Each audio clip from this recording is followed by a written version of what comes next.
Yippee-ki-yay, motherfucker. An average guy named George Costello got long hair like he into rock and metal. Crap movie out, push the pedal to the metal, spin around and destroy you like the Tasmanian devil. Oh, say what you don't know. What's about to unfold? Brace yourself. You are now watching the George Costello Show. Remember when we first met John McClane? Argyle picked him up from the plane and took him down the Nakatomi Tower to meet with Holly. He came to get her back and to be her... Die Hard. I decided to review this film for two reasons. One, it's my favourite film of all time. And two, it's my favourite Christmas film of all time. I've heard some people argue that it isn't a Christmas movie, but it's set on Christmas Eve. The song Let It Snow, Let It Snow, Let It Snow plays, and it has the line, Now I have a machine gun. Ho, ho, ho. It's a goddamn Christmas movie. I know that some people may have traditions of watching classic Christmas films like It's a Wonderful Life or A Christmas Carol, but every Christmas I snuggle down and watch Die Hard, and that episode of South Park where the woodland critters try to give birth to the Antichrist and have blood orgies. In case you haven't seen it, Die Hard is a 1980s action film starring Bruce Willis as a badass cop called John McClane, who goes to Nakatomi Plaza on Christmas Eve to meet up with his wife just about the time that terrorists attack the tower and hold everybody hostage. So it's up to John McClane to kick the terrorists' ass and save the hostages. The first thing you have to talk about when you talk about Die Hard is Bruce Willis as the iconic role of John McClane. He's a witty and wisecracking action hero who can think on his feet and isn't afraid to take the law into his own hand when he needs to. John McClane is just such a likable and relatable character. And another thing I really like about this film is how physically messed up John McClane is by the end of it. I mean, he's bleeding, cut up, worn out, there's glass on his feet, and he's completely drained. And that's a refreshing change from action movies like Commando, where the hero makes it through the entire movie pretty much unscathed. But you can't have a good action movie without a solid villain. And this movie is probably my favourite villain in a film ever. Alan Rickman as Hans Gruber. Hans Gruber is suave and charismatic, yet he's threatening and has all of the best lines of the film, which are made even better by Alan Rickman's awesome voice and excellent line delivery. I will give you to the count of 3. There will not be a 4. Mr. Takagi won't be joining us for the rest of his life. I'm an exceptional thief, Mrs. McClane.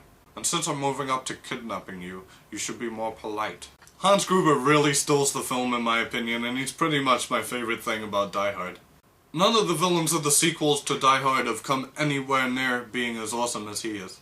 And to go along with such a good hero and villain, you also have a pretty good supporting cast.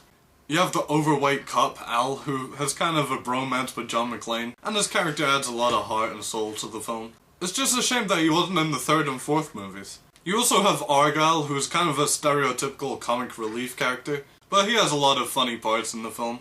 Especially like the part where he's listening to that awesome Run DMC Christmas song. And you've got to mention Ellis, who's probably the biggest douchebag of a character I've ever seen in a film. He's a giant asshole, but he's so fun to watch. He says crazy stuff like, Hans, booby, I'm your white knight. And he like snorts cocaine during the film, but come on, it's the 80s, everybody was doing it.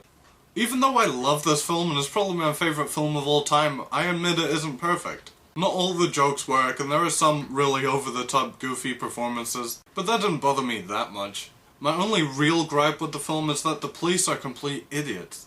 I'm not mainly talking about Al, even though he like crashes his car in a really over-the-top way. He was too lazy to investigate the Nakatomi Towers. He just walks up and he's like, nah, screw it. And also he shot a kid. But Al does kind of make up for it with things later on in the film.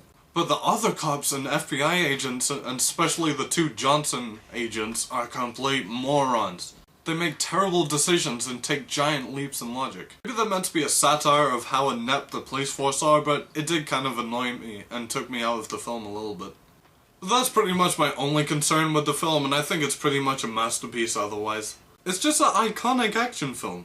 It's got lots of memorable and relatable characters, an incredible villain. It's got really badass action sequences, especially the part where the roof blows up. And it's also one of the most quotable films in my opinion.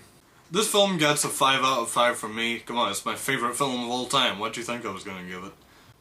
If you haven't seen it, what the hell's wrong with you?